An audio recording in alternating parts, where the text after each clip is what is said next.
Naka-withdraw na ako ng 200 reals. Aray ko.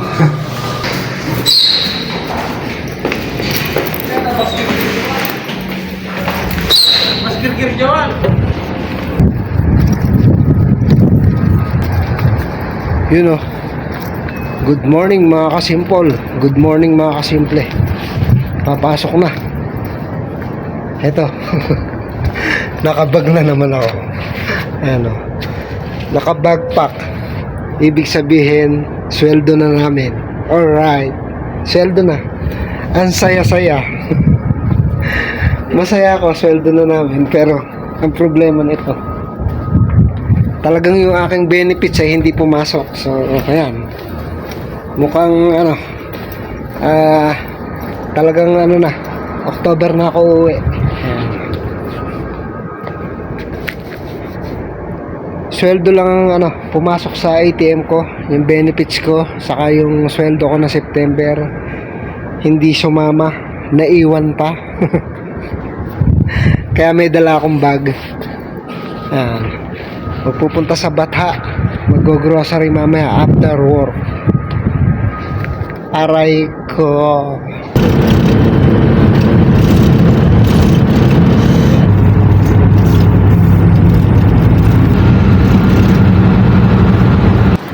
Ito mga kasimple, nandito na ako sa trabaho. Yan.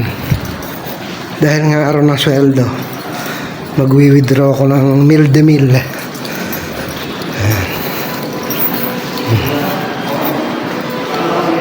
Magwi-withdraw na ako ng milyones. Ito mga kasimple, naka-withdraw na ako. Alam niyo ba kung magkano na withdraw ko? Naka-withdraw na ako ng 200 reals. Aray ko. Hindi kasi kaninang pagising ko, nakapagpadala na ako. Nagising ako ng alauna, nakita ko may sweldo na kami.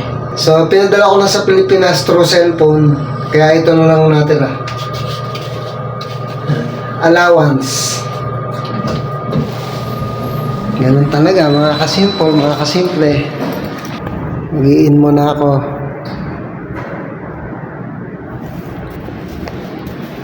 Yun. 5:32.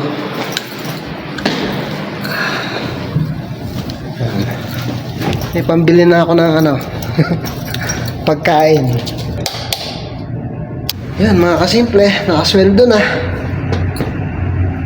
Wala yung benefits ko, tsaka yung huling sweldo ko ng September.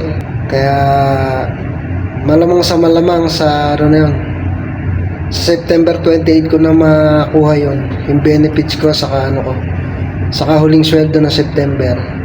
So kailangan ko talagang magpa-rebook ng aking ticket, dahil hindi naman pwede yung ganun na sa sweldo ko nung araw na yon, magpapadala ka sa remittance, tapos uuwi ka ng gabi. Delegate, napakadelikado ng ganung pangyayari. Mahirap na magka-aberya doon sa remittance center, tapos nasa Pilipinas na ako. Kaya magre-rebook na lang ako. Magbabayad na lang ako sa rebook. At least hindi na ako mamumblema doon sa aking ipapadala. Ngayon, hindi naman malaki yun, hindi naman kalakihan yun. Sapat lang.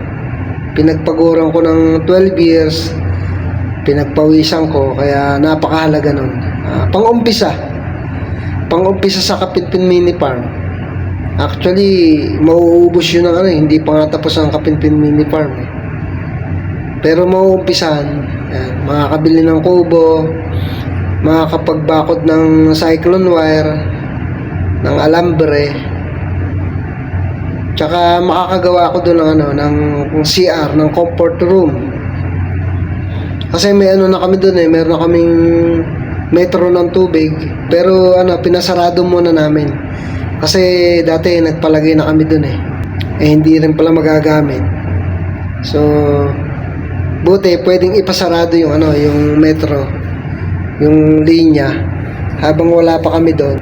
Ayun, pag inayos ko na yung Kapitpin Mini Farm, pwede na uling i-open para may tubig na. Yun nga, gawa ko ng comfort room. Pinag-aaralan ko ng mag-asinta ngayon ng hollow blocks. Ako na mismo ang gagawa ng ng CR doon. Maliit lang na CR, Poso Negro. Pinag-aaralan ko mga kasimple. Kasi malaki rin ang gastos. Saka maliit lang naman, maliit na CR lang naman. Yan, maliit na kusina. Basta pag-aaralan ko, lalakasan ko ang loob ko. Para matuto rin ako. Kasi wala akong pang-upa sa labor. Sa upa pa lang nang gagawa. Syempre, mason. Tapos yung helper. Diyos ko. Baka doon pa lang, ubos na yung pera ko. At hindi naman talaga malaki. Pero sa akin, sa kagaya kong mahirap, talagang malaking tulong yun. Mga ayan, sabihin natin mga 200,000. Ayan, sa peso. Kasi mamimili pa nga ako dito ng mga dapat kong bilhin Ngayon, mga kasimpol, yun yung mga nangyayari na dapat kong i-accept. Wala namang problemang hindi nalulutas, di ba ga? So mamaya pagka-out dito sa trabaho, diretso ng Riyadh Bata para mag-grocery pa ng pang isang buwan, at isang buwan pa ako rito, baka nga lumagpas pa. Pero yun nga mga kasimple, intay lang, baka bukas-bukas dumating, or next week, or next week. Basta ang plano ko, magpaparebook ako ng ticket, yung 1 week na lang yung flight ko at wala pa yung benefits ko, saka yung huling sweldo ko. Pagka